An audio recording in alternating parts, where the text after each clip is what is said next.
it's Shannon from iHeartRadio Canada here with Lauren Spencer-Smith. Hi. Hi. How are you? I'm good. You've never made a friendship bracelet before in your life? No, never in my life, ever. First time? Yeah. I love this. Do you know do you have a strategy? Do you know what you're going to do? I'm like stressed because I feel like it's going to just turn out like super messy and like nonchalant, and I want it to be cool. It could still be cool and messy. Just improv. Yeah, so you can dive right in. You can pick whatever string you want, you can pick, and then I'm just going to bombard you with questions about your music. So. Ooh, I don't know. I know, it's tough. Is this a necklace? I think it can be whatever you want it to be. That feels like a choker almost. Yeah. Okay, I can do that.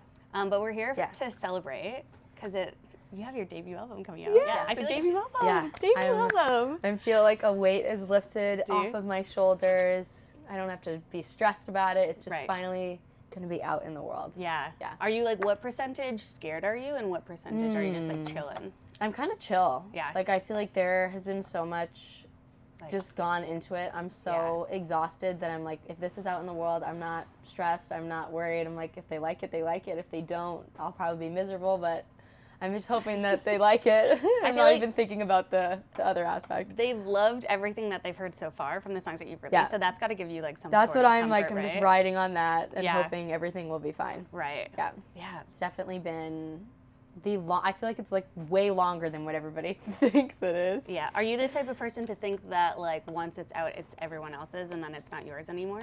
No. I feel like I'll still think that it's mine. Yeah. I feel like even when I listen to the album now, I go through like, there's just so many songs I wrote when I like wasn't in love and I was so sad, and that's obviously not the position I'm in anymore. So it's really weird to like go back and listen to those songs and think about like the emotional place that I was in and how much like my life has changed since starting to write it. Right. So I feel like I still go through like, I start crying that like the first line of the album's Never Been in Love, and I will listen to it and start crying that I'm like, I can't believe I felt that way. Like that's so sad. Like, yeah. That's so sweet. I feel like that also though, reflecting on that and now having to sing those songs over and over, do you think that that gives you almost like a new appreciation for the relationship that you have now? Oh yeah, 100%. Because you're reflecting that much more? Yeah, I can't listen to that song without crying because I'm just like, I just love Matt so much. That's like so sad I felt that way. Like I finally found someone. Yeah, that's so sweet. It is such a like storytelling album. You can feel that like in the songs that you sing, that you've gone through all these things and best friend breakup and all of that. I love the song That Part. Thank you. We were talking off camera about how I just got engaged. Yeah, I'm so excited. It's the cutest engagement story I've ever heard in my life. Double proposal. Double proposal. Which is crazy. So if you do want to perform at my wedding, I'll be there. Let me know when. When and where. Yeah. What kind of inspired that song? What made you want to write that? Yeah. Honestly, what's weird is like when me and my best friend who were in the writing session, we were 2 hours late to the session because of traffic. Oh yeah. And we just had written, at the end of the album, I pretty much got like, not to say forced, but pretty much forced to go back and do more sessions, and I really didn't want to. And it was like, hey, we want you to write with people that you haven't written with on the album yet. And I was like, that's not happening. I feel like the album's done. Why did they want you to do that? I don't know. I'm still mad. Everyone knows I'm still upset about it. You're like, no, it's good. Everyone was like, I feel like we're still missing one song. And I was like, we're not, kind of thing. I'm kind of like, don't fix what's not broken. Like, I love writing with the same people. I love incorporating new people, but like, I do think it's important to like, you know, if I wrote a hit song with someone, like, why wouldn't I keep working with them, right? And I remember I had kept asking people, like, well, I want to do another song with Yake, who I wrote Fingers Crossed with. And everyone was kind of, like, not really on board with it. And so I had sessions, like, every single day of that week except one day. And everyone was like, you should need to take the day off. And I was like, no, I think I need to do a session with Yake, because I was like, I knew the songs that I was going to write weren't going to turn out great. And I was like, if I show up to this meeting with no songs, they're also going to think that, like, it was me. So I was like, I have to do at least a song with, like, a group of people that I know is going to come out at least, like, half decent. So I had scheduled a session with Yake, like, kind of behind everyone's back, and my best friend, and we were late, and we had written so many times that week when I didn't want to. And I feel like that's the worst feeling as an artist, is to go into, like, a creative session and you're just not in the headspace to be there. Yeah, how are you supposed to create It's like I was leaving sessions just to have, like, full mental breakdowns on the street. Like, I just could not fathom being there. And we were in the car, and I was like, if we write one more sad song, like, it's going to push me over the edge. So, like, we're just going to have to go happy today, which I had never done. And we were 2 hours late, and by the time I had gotten to the session, Yake and Jake had already laid down, like this guitar that was really happy, and it's so weird because I never write happy songs with Yake either. And they were like, oh, we were thinking like a happy song. And me and Gina the whole way were coming up with like lyrics like for happy songs and like things about Matt that we could write. So it was like very coincidental. They were already having that idea before we got there. So we ended up just writing a happy song because I was like, if I write one more sad song, my life is going to be over.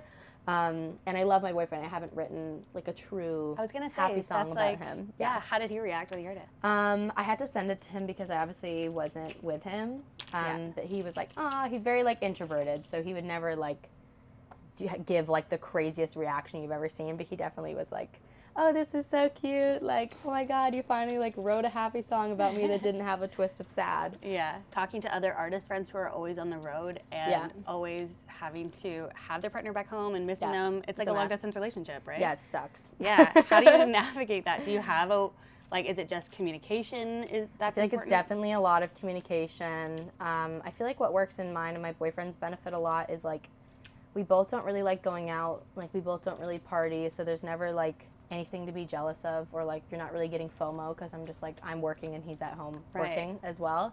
But when I first met him, I hung out with him once and then I went to Europe for 2 months. So it was like instantly like off the jump, hey, we're gonna be long distance, like you can either figure it out or we're not gonna be together kind of thing. That's a good test. Yeah, and it was a great test, and we communicate a lot. Like I choose to like not go out for dinner, to like plan FaceTimes and make sure you're like actually talking to them, because that's the only time you'll get to talk to them. But I feel like I've been to so many countries and places now that like we know the time change. Like I'm going to the UK next week, and he's like, great, that means I'm going to be FaceTiming you at 4 p.m. my time. Like we have it down. That's so sweet. Would you ever take him on the road with you? Yes, but people always are like, why don't you bring him with you? And I'm like, well, he has his own job. Yeah, so he's his own person. Yeah, he can't just like give up everything and just follow me on the road. Yeah. But he does come out for like, he'll come for like a week or sometimes 2 weeks, depending on where we are. I know he wants to come for some of Europe because there's a lot of like, we're going to Milan and like places we've never been that are like really cool. I don't think anybody wants to live on a bus. No, I wouldn't say. Ever, unless it's like, I don't want to live on a bus either, but it's just something I have to do. And same with everyone else who's like touring with us. It's like, oh, like Johnny loves playing the guitar and loves performing. So also he is like, oh, well, I'll live on a bus to do that. But like if you're just kind of like a boyfriend or like a mom or something, you're like, oh, I'm literally just here to like help out when I can and I'm living on a bus. Yeah. So I don't think he'd like willingly be like, oh yeah, I want to live on a bus with you for like 6 weeks. It's like a camping trip kind of. Yeah, it for sure is. Yeah. And there's like he's like is a normal human, so obviously he likes eating at the same times and going to the gym, and like you can't have a schedule like that when you're on the road. So him and my mom both are like, they come in like week segments of like, okay, I've lived on the bus, now I'm going to go back for a bit and then come see you again. Yeah. That's wild. And you just keep going. And I'm just there the whole time. The entire time. How do you prepare? Because you're going on a big tour too. Yeah. So have you started like mentally preparing I'm really trying to stay positive, because last tour I was like so mentally unwell that I'm like, that cannot happen again. I'll be like such a mess if I'm like depressed on tour. Yeah. So I'm just trying to be like, it's fine. This year we have a bus. I'm going to be able to keep like my protein powders on the bus. Like I'm gonna bring like a jump rope, and like hopefully people on the bus will want to go on walks.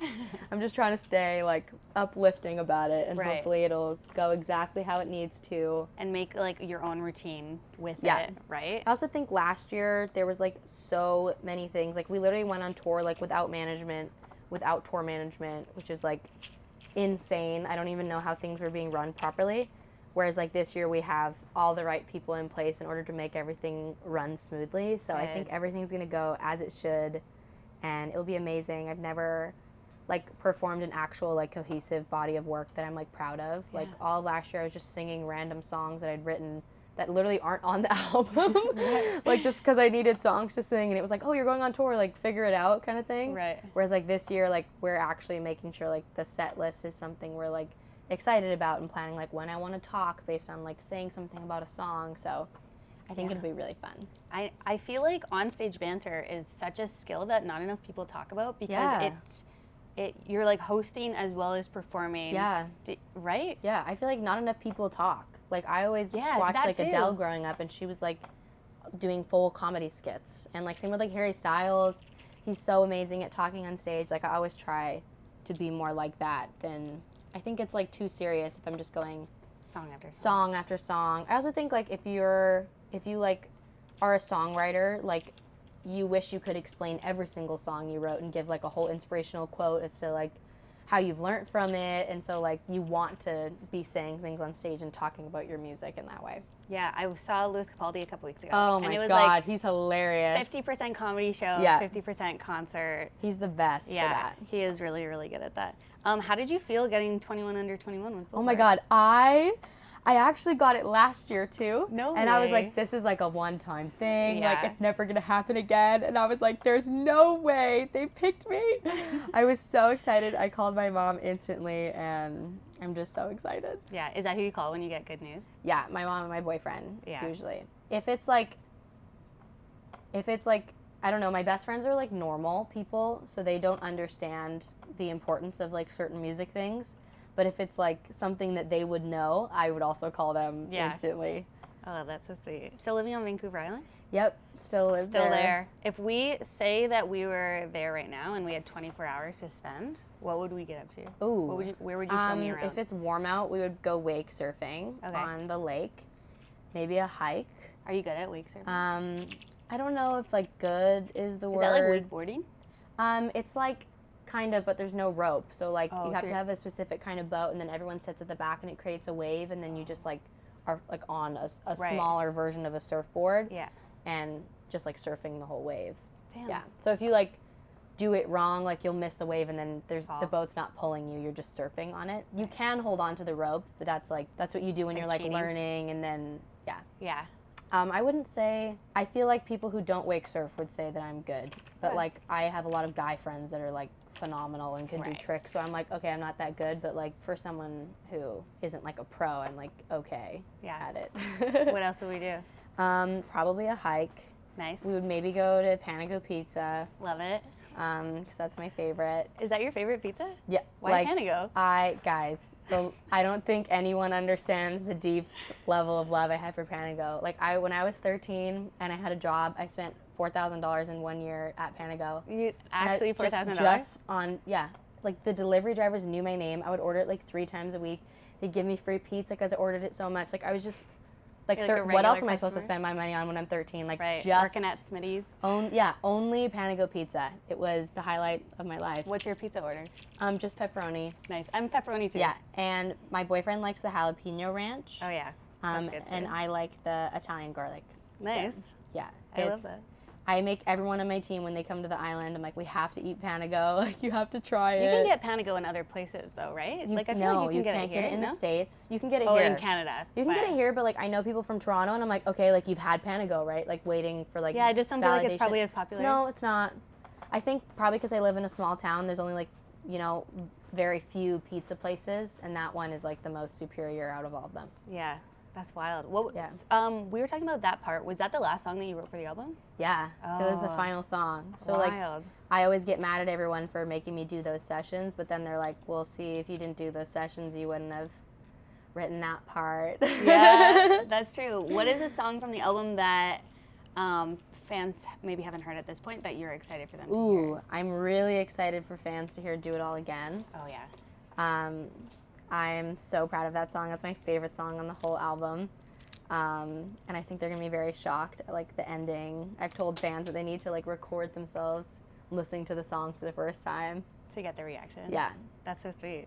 I love that so much. Is there a part of your skill set that you want to improve on?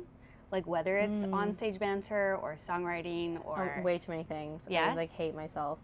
One thing that I really need to work on is like anytime I do interviews or like talk to people, I'm just like, first of all, I say the word like every 2-3 seconds. It needs to stop. There's like compilations of me on the internet. It's like Lauren saying like for 30 seconds. It's so Oh. embarrassing. And I feel like I have like a high-pitched voice when I talk to people, and then I leave and I'm like, that's not how I talk. Like, why are you talking in a high-pitched voice? And it's just because I'm like uncomfortable and like weird, and I'm like, hey, thanks, oh my god, thanks so much. And I'm like, that's not how I speak. I'm like, Billie Eilish is so cool, calm, and collective. I'm sure Billie also says like though. No, she like just sounds so relaxed when she's talking to people, and like is just so dope. and I need to be more like that. Yeah, I watched a few TikToks the other day. I think it was like Julia Fox or something was saying that she's not going to change the way that she talks because it's so rooted in like the way that men want us to speak and the way that they judge women based on how they speak. So we need to like take that power back by just continuing to say like and things like that. Yeah. So I say keep saying it. But I think it's more relatable for like my audience because we're all like 18 years old. that's what I mean. And they're like, oh, she talks like us. But I'm like, I sound so dumb when I talk. I host a radio show, and that was the first thing that they taught me in radio school. They were like, no one's going to take you seriously if you say like and every other word. So I also am working on that. So Yeah. What was your first ever concert you went to? One Direction. No, that's such a good one. It was. How old were you? The highlight of my life. 11, Wow. I think. Yeah, I was 11. It was Zayn left the band a week before. Wow. I'm still pissed. But it was the best concert of my life. There was fireworks. There was everything. They were so amazing. Like, all I want in life is for One Direction to get back together. Not even get back together. Like, just do, like, I don't know, 5 shows in a row at, like, the SoFi Stadium. That's it. Yeah. I would pay insane amounts of money to see that. What are the chances that you think that could actually happen? Okay, so I've been reading into it, and, like, Liam did an interview and was like, we have a group chat again. Niall put out music this year. Louis putting out music. Harry put out music. Like, I'm like, they're all... I know it's happening. It's happening. Would you be just as content if they came back but Zayn wasn't there? Yeah, I think I'd be You'd be like, fine. well, I'll I'm take like what I still can mad get. that he left the band in the first place. So Yeah. still haven't forgiven it. He could have left the band like a week after. Like, he literally quit the band 5 days before I was going to the concert. I know, he should have waited for you. He should have. It's so rude. Let's talk about Hey. Yeah. Ooh. What can you tell me about it? Yeah, I wrote that song the day before I wrote Flowers, actually, with Kian. We had back-to-back sessions that week in London. And I walked in, he's kind of like, what are you feeling? And I was like, I don't know, I just met this guy, and, like, we're talking, but, like, I have trust issues, and I'm scared that, like, I'm obsessed with him, and he's just gonna, like, leave me one day. So the whole song is kind of about how my boyfriend is, like, very perfect, but I'm scared that I'm gonna say I love you and then have to take it back in like a year. Now where you're at in the relationship, do you still feel that way? No, I definitely feel, I mean, I'm definitely like, probably have abandonment issues, and every 2 days I'm like, just making sure like you still love me, right? Like, I'm that person, but I definitely feel confident in my relationship. I don't think he's going to leave me, at least anytime soon. Yeah, does he have a favorite song on the album? Ooh, yeah, actually, he likes fantasy. He's very into like rap. Oh, yeah. And like not my style of music at all. He would listen to it because he loves me, but when he said his favorite song was Fantasy, I was like, this makes a lot of sense. It's like the only up-tempo, non-sad song. Right. Yeah. You should get him on a rap verse on your next album. He would. Yeah? Do you think he would? Yeah, maybe. That's so crazy. Okay, so your album is coming out Yeah. July 14th, Yeah. right? That's so exciting. And you're going on tour at the exact same time. Yeah, the day the album comes out is the first night of the tour. That's insane. So do you have plans for what you're going to do that day? Are you the type to like sit and watch all the tweets come in, or do you just like, Miley Cyrus said that she didn't even have her phone on her No, when I she would released look. her. I'd be like watching the streams. I like want to know everything. Yeah. I'm like obsessive like that. Yeah. Yeah. It's going to be exciting. I'm very scared. It's fine. I'm really scared that no one, like the first day of the shows, like no one's going to know any of the words because the album's not out. Right. So I'm like, can we like maybe send them like a link before? Like, I'm trying to figure out a way so like I don't feel so like lonely. I feel like if I know anything about your fans though, is that they are going to just be in line for the show, like listening to the album over and hope over so. to sing the words back to you, and I think you're going to be pleasantly surprised. I hope so. Yeah, it's going to be great. How's your friendship bracelet? It's kind of good. I love I went what for like you're a going pink for. theme. That's so Yeah. nice. I was trying to look for letters to do LSS, but I couldn't dig through it. I know. So I couldn't get to them. I think it's done. I went a little charm vibe. Wow, Okay, let's put that's ours on cute. and then show the camera before That's we go. really cute. You did really good for your first friendship bracelet Thank ever. you. I'm very proud of you. I'm kind of excited. Now you can wear it everywhere you go. Yeah, I'm gonna. For all the memes. Yay. There we go. I did a little mermaid vibe. Yours is so Yours cute. is cute, too. Yours is way better than mine. No way. I like yours way more. Here's our bracelets. Best friends forever. Exactly. Lauren, thank you so much for hanging out. Yeah. So nice to chat with you. You too.